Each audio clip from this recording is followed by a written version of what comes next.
Now, at the same time as all this, unleash the children from the cages so they can be with their families again, hashtag, we had another unrelated march. Strange time. I've been talking to Joey Gibson for months about this, and he had it planned way in advance, so it's just a coincidence.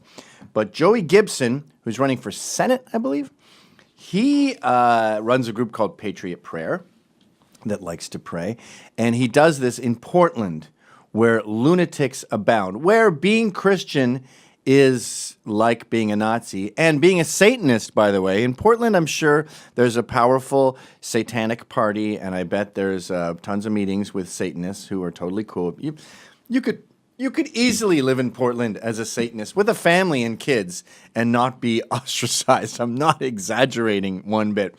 So that's how left-wing it is. In fact, Fred Armisen built a very successful chain syndicated TV show. I don't know if it's syndicated, but it has enough episodes to be syndicated, I believe. A very successful TV show called Portlandia that mocks the absurdities of Portland. So that's what Joey Gibson is up against, right? It's like the East Village, but for an entire part of Oregon.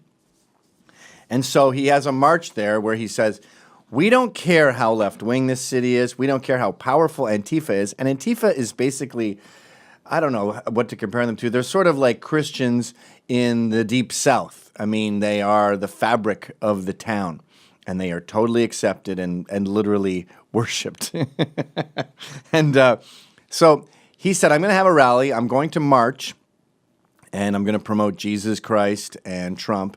And if Antifa wants to come, then they can fight us. And unfortunately, Joey has this, Freedom Riders attitude, where he's okay if they beat the living crap out of him and he won't fight back. So me and my boys, not me specifically, my boys, got on the bus, got on the plane, went over there and surrounded him. Now, let me explain how these things work. And this happens at Berkeley, and it happens all over the place. And I do not blame the police for this. This is the administration. But what they do is they build a perimeter, and then you come in there as the pro-Trump guy to do your speech. They make sure you're stripped of everything, poles, sticks, pepper spray. I'm not just talking about brass knuckles and real weapons, but anything that could be used as a weapon, any kind of penknife, everything, all taken away. So you're completely unarmed when you do the thing. Then you go do the talk. This has happened many, many times. But then you have to leave. Obviously, you're not moving there. So when you leave, you come against Antifa, who are outside the perimeter. Now, Antifa weren't searched. They're in America. They're in the free world. They're outside of the perimeter. So they have whatever they want to fight you. So as our guys left, escorting Joey Gibson, who I believe would have been murdered, I'm going on the record right now as saying, and Antifa was talking about this for a long time. They were all over the internet talking about this fight and how they're going to kick ass and how they're willing to die, blah, blah. They wanted to kill Joey Gibson. You heard it here first, folks. And he would have died without us. And so we left the area and had to use nothing but our fists. And guess what? It went great. So let's go back a little bit here. This is the story. Big league politics. Knocked out. Antifa tries to mess with Trump supporters in Portland, embarrass themselves. Look at, by the way, you'll always notice at these things that our side, the Nazi racist side, is always more racially diverse than the people thwarting us. Like Joey Gibson is half Japanese. We got a black guy there. And then in the fight on the left, we have him on the show, by the way, you'll notice that all the Antifa people are all white, mostly middle class, sons of academics, daughters of academics. But here's a good local news summary on the conflict over there.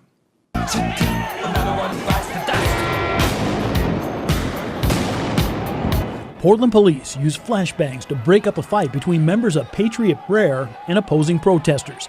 The Patriot Prayer members were waiting to board a bus to return home. This day started with Patriot Prayer gathering at Terry Shrunk Plaza. The Federal Protective Service put up barricades and checked people as they entered the park. Across the street, a rally in opposition put on by Portland Labor Against Fascists. They were joined by members of Antifa. The two sides yelled at each other, separated by barricades and law enforcement. Let's roll in. Among those with Patriot Prayer, the man known as Tiny, who left Portland just a couple of weeks ago. he has come back. I made a promise to my family, my Patriot family, that I will come back and take a stand with them. I will not let them stand alone. And if I have to die next to my family, to my brothers and my sister that's standing up for freedom in America, I will have to. Can you just pause it here?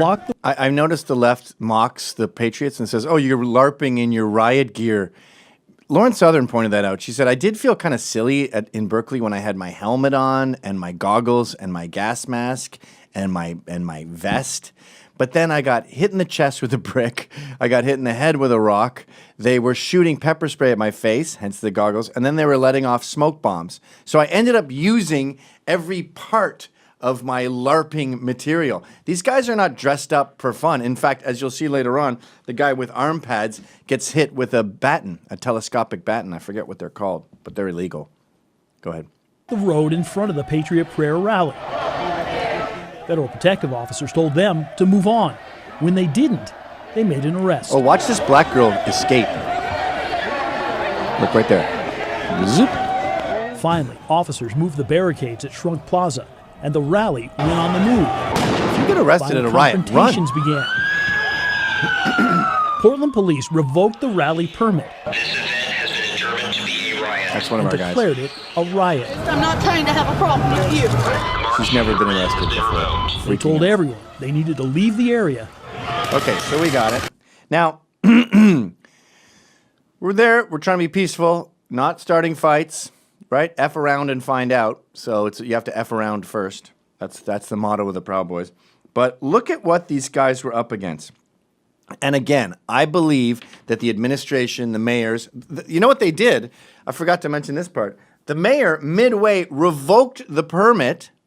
Mid-March, he just revoked the permit and said, the permit is now revoked. This is now declared a riot. And why do they do this? Why do these left-wing mayors do this? Because they can say, we can't have Trump rallies or we can't have Patriot Prayer here because it causes too much violence. So I love them. I love Milo, as Jesse Aguera, mayor of Berkeley, said. I love Milo. I like free speech. But I can't do it because it gets so violent. After I strip everyone from their weapons and unleash Antifa on them, for some reason stuff gets violent. Look how violent it was getting. And I've talked to guys there. They said they were getting thrown everything but the kitchen sink at them because they would go into dumpsters. So you get bricks and rocks and M80s, pepper spray, but you also get just like random things like a jar of jam. Old spaghetti jars.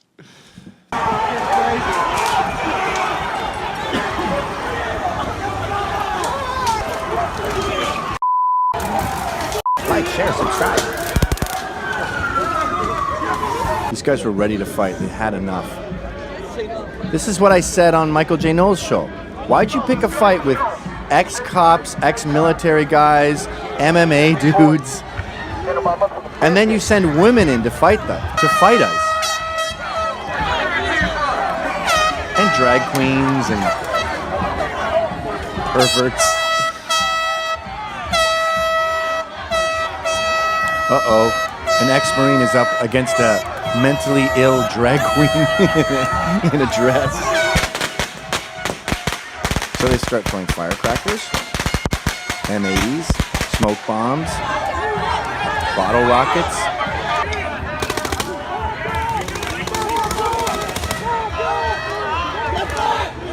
It's getting tedious. Does it get juicy again? Go forward. Go when when it really sets off. Yeah.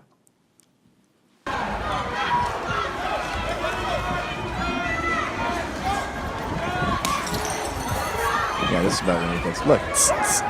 If you notice Antifa's techniques, it's all spraying spray, sitting at home, doxing addresses. It's so passive. And there's our guys just getting in and just handing out naps. Mowing the human Antifa lawn.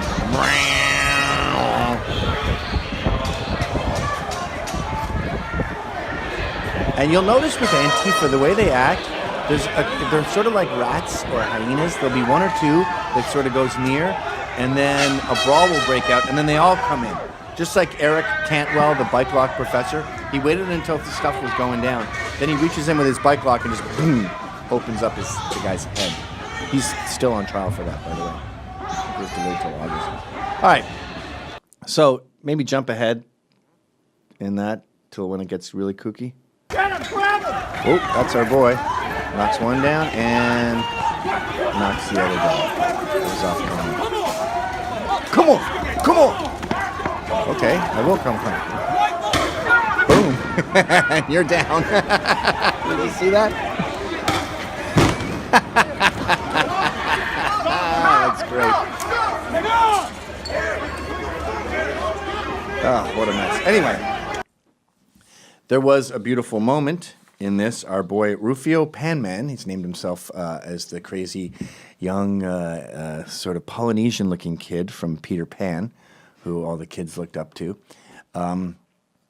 He was totally unarmed, and he's trying to advance forward, get to the bus so they can go home, and he gets attacked by Antifa and delivers something I'm against in the world of boxing. I've been arguing against these for a long time, a right hook.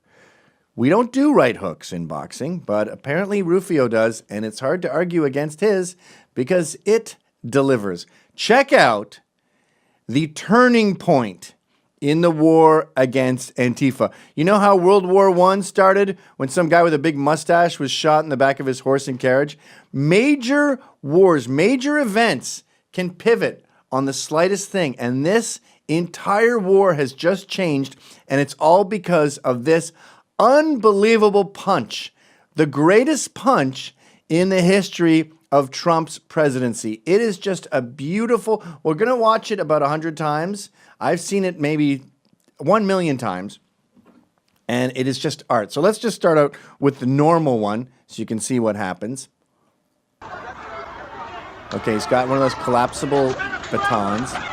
Boom, guy goes down. Hits him in the arm once, hits him in the arm twice.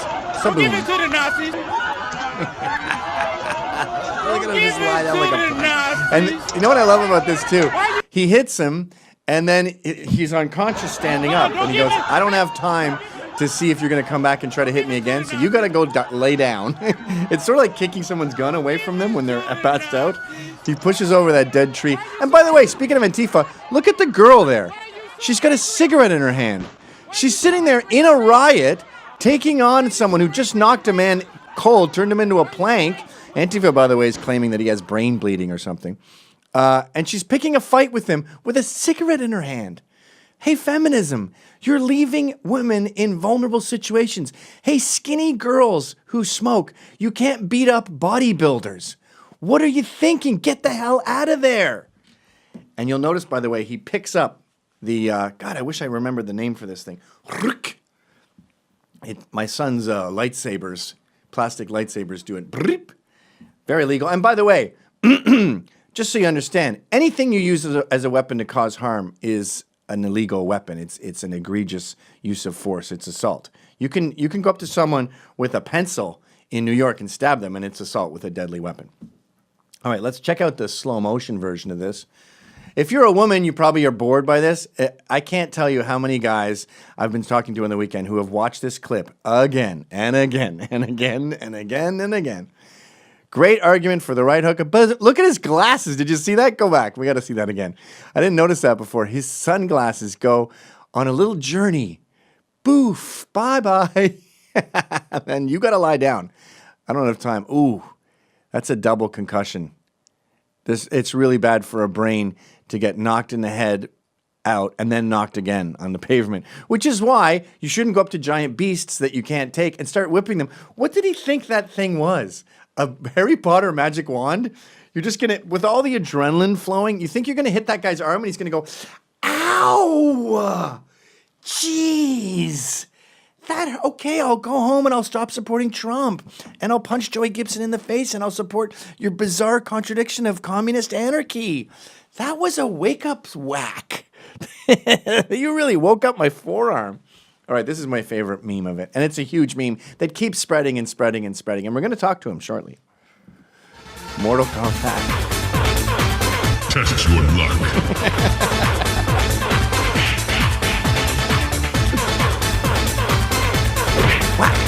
Finish him. And now he was arrested. Well, he wasn't arrested. He was taken in by the police. But the police saw the video and they go, you'd have to be the worst lawyer on earth not to get this guy off. I mean, could that be a clearer case of self-defense? His arm was literally out like this, in a defensive position. And, we have to shoot the show. We have to keep moving here. But as I was collecting these, they were coming into my inbox. New one. So we'll just stop with this last one. It's beautiful. It's from a parody of Simon and Garfunkel. What's it called? Hello, Dankness, my old friend. Yeah. The actual name of the song is Sound of Social Justice. Sound of Social Justice, which is a great video that we featured on another show a long time ago. But take it away, Rufio.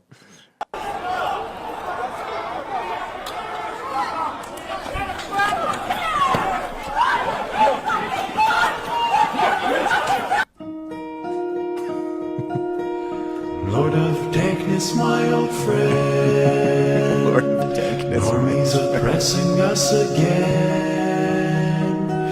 Watching commies flee on live streaming.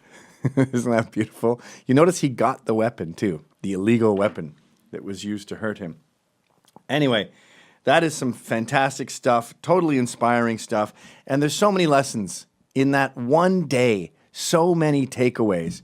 But we're winning now. I'm not tired of winning. And let's talk to the winner who delivered that winning knockout punch.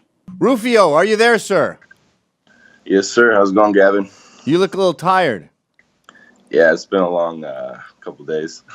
You must have been partying your ass off after that moment. Yeah, it was a worthy party session, that's for sure.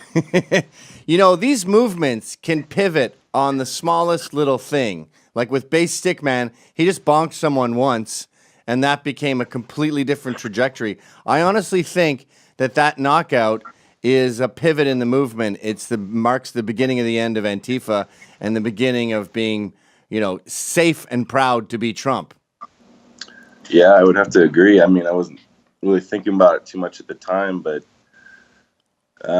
looking back, I kind of surprised myself a little bit. It's consequential.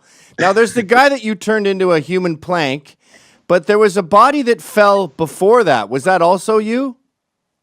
Allegedly? I would have to say yes. Now, what people don't get about this, too, is they go, oh, you're beating up those poor children. Our guys, were totally disarmed by the cops. No pepper spray, no nothing. And then they always do this, and I don't blame the cops because they're following orders.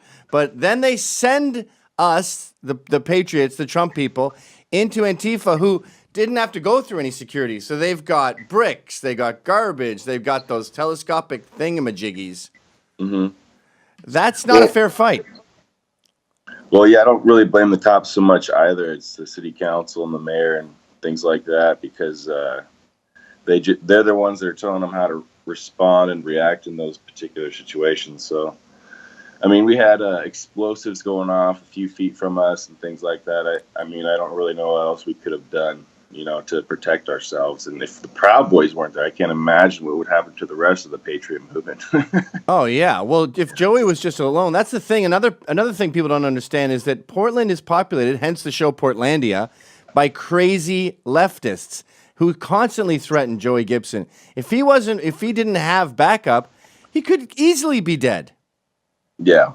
There's several injuries. Aside from the fact that we were there were several injuries. There was females that were pepper sprayed straight in the face without doing anything. So I mean, there's no morality or some sort of fighting etiquette there. It's just all out war. So yeah. It's like Lord of the Flies war. It's like you're being attacked by feral children. It's really bad. I can't really, there's no words to explain it, but there's a couple good videos to watch. That's for sure. There's some very good videos to watch. I think most red-blooded American men have watched that video over 1 million times. I have every frame memorized. I can't keep track of all the Facebook notifications I'm getting and everything. I just have to step away for a minute. It's pretty bad. Well, I understand Antifa is trying to dox you. Oh, they already did. Yeah. So they're outing you in your business. Are you going to get fired, or is your family under threat or anything? No. I mean, they send a message every once in a while to my friends and family, and I think everybody's pretty used to it by now. So. Right. Yeah. What are they going to say? Your jerk friend punched my friend just for trying to kill him. Yeah. Sorry. I mean, they can try, but I'm not gonna stop. So. All right, last thing. I've always been against the right hook. I think it leaves you vulnerable. You're open like this. This whole area is open. I've always said it should be a right cross. Right. But you made a very good argument for the right hook the other day. It was a real haymaker. It came out from miles away and then swooped back in like a satellite. Yeah, I tried to keep it on the radar the best I could. I think he was paying attention to my left hand more than my right. So I wonder if he's going to face charges. I thought about pressing charges just to kind of, swing the blame a little bit, but I don't know, man. I kind of felt bad after watching the video, honestly. Yeah, that's the way it is with fighting. When you win, you feel bad. When you lose, you feel bad. But so don't pick fights that you can't finish. F around and find out. Exactly. All right, man. Well, thanks for coming on the show. You go back to bed, and I hope. Are you single? No. So you're going to be just drowning in ladies for the next. I feel sorry for your genitalia. You go rest that thing. Give it a rest. All right, man. All right. See you soon. Uhuru. Uhuru. The punishment